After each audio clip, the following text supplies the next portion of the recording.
News room live sponsored by Chandragupta academy, top floor, Rama Govind palace, Rewa. नमस्कार, Vindhya times में आपका स्वागत है। प्रदेश और विंध्य की 4 बड़ी खबरों के साथ आपके बीच हाजिर हुए हैं।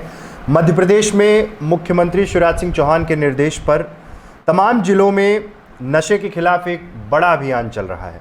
अभियान की स्थिति ये है कि हर दिन जैसे ही सूचना मिलती है, पुलिस महकमा सक्रिय होकर कार्रवाई करता है। रीवा जिले में शहर से लेकर ग्रामीण क्षेत्रों तक नशे के खिलाफ अभियान चल रहा है। एसपी नवनीत भसीन ने बाकायदे टोल फ्री नंबर जारी किया है, जो हेल्पलाइन नंबर जारी किया है। उसमें सूचना मिलते ही पुलिस एक्टिव हो जाती है, कार्रवाई करती है। गांजा, शराब, नशीली कप सिरफ, इन से जुड़े हुए तमाम तस्करों को पकड़ने की एक कवायद चल रही है। लगातार कार्रवाइयां हो रही हैं और आज जब खबर आई तो पता चला कि हनुमाना पुलिस ने 180 सीसी नशीली कप सिरप जब्त की है। दूसरी दबिश गोविंदगढ़ में हुई, 40 सीसी नशीली कप सिरप जब्त की गई। इसी तरह तीसरा छापा नईगढ़ी में पड़ा, जहां पर 5 लीटर महुआ लाहन जब्त कर महिला के खिलाफ प्रकरण बनाया गया। हनुमाना, गोविंदगढ़, नईगढ़ी कार्रवाई लगातार हो रही है। दूसरे प्रदेश से यानी उत्तर प्रदेश से जो खेप आ रही है वो रीवा पुलिस के लिए बड़ी चुनौती है। पिछले दिनों जब हमने एसपी से बात की थी तो उन्होंने भी यही कहा था कि इस नेक्सस को तोड़ना है। रीवा में लगातार अभियान के तहत ये कार्रवाई हो रही है। हनुमाना, गोविंदगढ़ और नईगढ़ी में जब्ती हुई। पिछले दिनों आपने देखा था कि मऊगंज, रीवा शहर में और रीवा शहर से लगे हुए क्षेत्र में, सिमरिया में, तमाम जगह ये कार्रवाइयां हो रही हैं। लेकिन खेप आनी नहीं रुक रही है। ये पुलिस प्रशासन के लिए अभी भी चुनौती है, लेकिन पूरी कोशिश है कि किसी भी तरह से ये नेक्सस तोड़ा जाए और उसके लिए पुलिस लगातार सक्रिय होकर काम कर रही है। दूसरी खबर की बात करते हैं। रीवा जिले के सुहागी घाटी में 15 यात्रियों की मौत के एक सप्ताह बाद जो सड़क हादसा हुआ था 22 अक्टूबर को, मजिस्ट्रियल जांच के आदेश जारी कर दिए हैं रीवा कलेक्टर मनोज पुष्प ने। 21 अक्टूबर की रात ये घटना हुई थी और मुख्य बिंदुओं पर प्रकाश डालने के लिए जांच अधिकारी अपर कलेक्टर शैलेंद्र सिंह को बनाया गया है। अपर कलेक्टर मौके पर जाकर जबलपुर प्रयागराज राष्ट्रीय राजमार्ग 30 पर हुई दुर्घटना के कारणों व उत्तरदायी तथ्यों की जांच करेंगे। यानी कि ये जांच अब एडीएम के पास है, जांच करना है। टेक्निकल फॉल्ट जो आधार बनाया जाएगा और वहां की भौगोलिक स्थिति और तमाम चीज़ों पर 15 दिन में कलेक्ट्रेट कार्यालय में रिपोर्ट प्रस्तुत करनी होगी। सड़क सुरक्षा मानक, बस संचालक, सुरक्षित बस संचालक नियमों पर टीप, तमाम चीज़ों पर यह परीक्षण किया जाएगा। दरअसल जिस तरह से घटनाएं हो रही हैं नेशनल हाईवे में, विशेष रूप से सोहागी में जो घटना हुई है, पिछले दिनों जो घटना हुई उसके पहले भी एक बार बड़ी घटना हो चुकी थी। कई एक्सीडेंट वहां पे हो चुके हैं और ये बार बार आरटीआई कार्यकर्ता भी मांग उठा रहे हैं कि इसकी जांच होनी बहुत ज़रूरी है, क्योंकि ये तमाम तय पैमानों पर, मानक पर नहीं बना हुआ है। ये नेशनल हाईवे मतलब कि सोहागी में जो बना हुआ है उसकी गुणवत्ता पर सवाल खड़े हो रहे हैं और इसीलिए ये जांच शुरू हो रही है।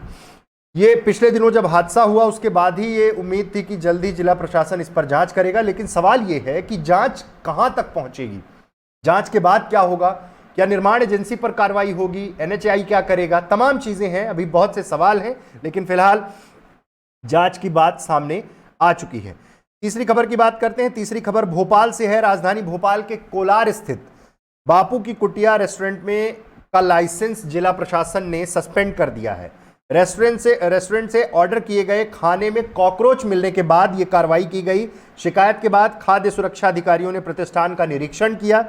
निरीक्षण में स्टोर और किचन क्षेत्र में व्यवस्थित रखरखाव और स्वच्छता में कमी पाए जाने के कारण ये लोक स्वास्थ्य के हित में अभी अधिकारी खाद्य सुरक्षा प्रशासन संजय श्रीवास्तव ने लाइसेंस सस्पेंड कर दिया है। बड़ी खबर है क्योंकि बड़ा ब्रांड है बापू की कुटिया। भोपाल में तमाम उनके आउटलेट्स हैं, लेकिन कोलार में जो आउटलेट है उसकी शिकायत हुई।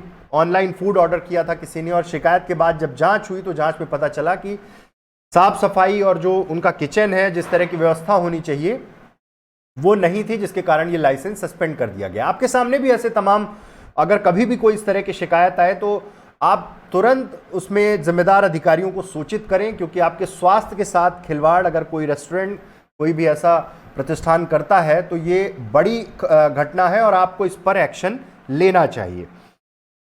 आखिरी खबर की बात करते हैं। मध्य प्रदेश लोकायुक्त ने रिटायर्ड आईएएस अधिकारी राधेश्याम जुलानिया के खिलाफ ठेकेदार से करीब 1 करोड़ रुपए लेने की शिकायत मिलने के बाद उनके खिलाफ प्राथमिकी दर्ज की गई है। रिटायर्ड आईएएस राधेश्याम जुलानिया मध्य प्रदेश का एक बहुत चर्चित नाम है।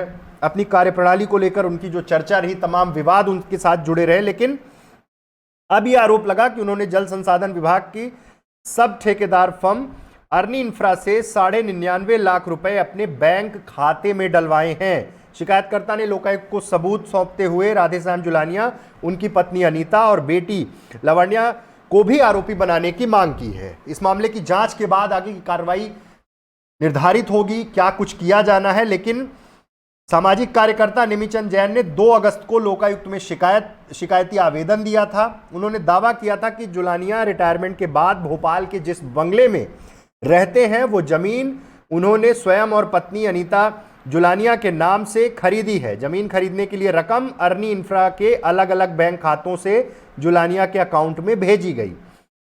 नेमीचंद ने शिकायत में बताया कि जनवरी 2021 में प्रवर्तन निदेशालय की टीम ने अर्नी इंफ्रा के मालिक आदित्य त्रिपाठी को गिरफ्तार किया था। जांच में पता चला कि अर्नी इंफ्रा मुखौटा फर्म है। जल संसाधन विभाग का सबसे बड़ा ठेकेदार राजू मेंटाना है। वह अधिकारियों की मिलीभगत से ठेका हासिल करता है, इसके बाद सबलेट कंपनियों को ठेका दे देता है।